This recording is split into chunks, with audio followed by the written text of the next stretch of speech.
Bonjour Martin. Bonjour. Oui, vous venez de publier un roman intitulé Opération Havila. Mais Oui. pourquoi ce titre de Havila? En fait, Avila, c'est le mot biblique, le mot ancien, même de l'ancien égyptien, qui signifie la région au sud de l'Éthiopie, la région des Grands Lacs. Donc, selon le livre de la Genèse, c'est une région de rivières, de fleuves, de Grands Lacs, et qui regorge de beaucoup de richesses minières, de métaux précieux et de pierres précieuses.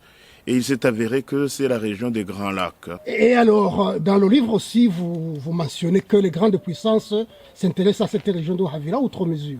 Oui, justement, comme c'est une région de grande richesse, depuis des temps immémoriaux, depuis 3000 ans, tout le monde se bat pour la conquête de cette région, pour occuper cette région. Et les grandes puissances, certainement, qui ont des informations que nous, les populations de Havila, n'avons pas. Eux, ils se battent pour occuper cette région et c'est pourquoi depuis un quart de siècle, nous avons des conflits qui ne se terminent pas, des populations qui sont massacrées, mais en fait c'est pour la conquête et l'accaparement des richesses de la région. En fait, l'idée principale du livre, c'est que c'est une enquête menée par un monsieur et qui veut savoir pourquoi il y a des guerres récurrentes dans la région. Et l'enquête a révélé que la RDC tient un rôle de choix. Oui, exactement. En fait, quand on regarde les journaux, les médias mondiaux, lorsqu'ils présentent l'Afrique, ils présentent l'Afrique comme une terre sans issue, sans espoir.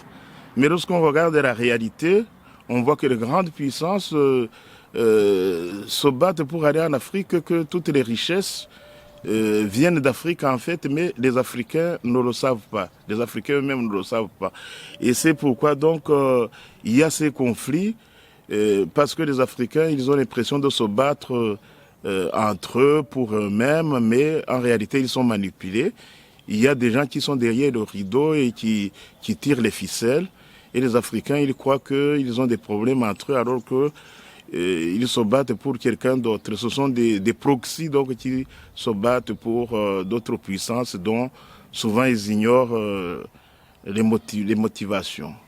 Mais dans votre livre aussi, cette enquête révèle que s'il y a des conflits, il y a aussi quelque chose comme la recherche des sources du Nil. Oui, absolument. Donc l'enquête commence au moment où on se rend compte que depuis un quart de siècle, cette région est gangrénée de conflits et malgré tout, on n'arrive pas à résoudre ces conflits. Et lorsque l'enquête commence, c'est à ce moment que le monsieur qui est chargé de faire l'enquête, le professeur José Moutou, qui est d'origine congolaise, un ancien qui a fui le régime de Mobutu, c'est à ce moment qu'il se rend compte de la réalité des Grands Lacs. Donc, à ce moment-là, M. José Moutou se rend compte que cette guerre ne se terminera pas, que cette guerre ne pourra pas se terminer avant que les Africains eux-mêmes ne prennent conscience de la valeur de leur terre et de la valeur des richesses minières sur lesquelles ils sont assises.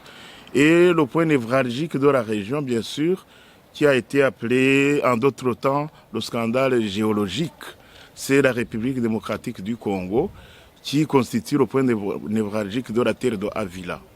Et les puissances anglo-saxonnes particulièrement s'intéressent à la région de Havila selon l'enquête.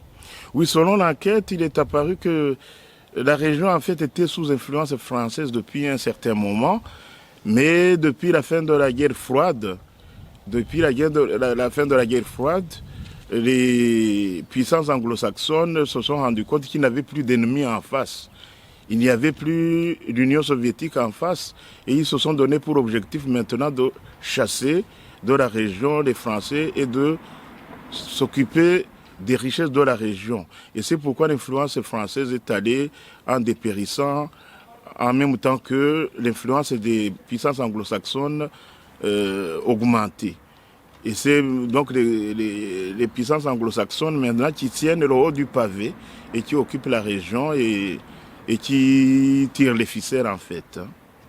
Mais c'est curieux quand même. Vous montrez aussi que les armées locales seront l'enquêteur. Monsieur José Moutou qui fait l'enquête. Dans son rapport, il montre que les armées locales sont utilisées comme proxy. Oui, bien sûr. Depuis un certain temps, donc l'Occident, la civilisation occidentale ne supporte plus la vue du sang de ses propres enfants. Donc l'opinion locale, l'opinion occidentale ne peut plus supporter de voir que ses enfants sont tués, qu'ils versent leur sang. Alors pour que ça soit plus acceptable, maintenant ils utilisent les locaux, les tribus locales et les populations locales qui se battent, ils les financent, ils leur donnent les armements et ils leur donnent une mission, la mission de défendre les richesses, de se battre pour les puissances occidentales. Hein. Mais dans la réalité, donc, ils ne se battent pas pour eux, ils pensent qu'ils se battent pour eux, mais il y a derrière donc, ces puissances occidentales qui les utilisent. Et les peuples bantous sont dans le collimateur, d'après cet enquêteur.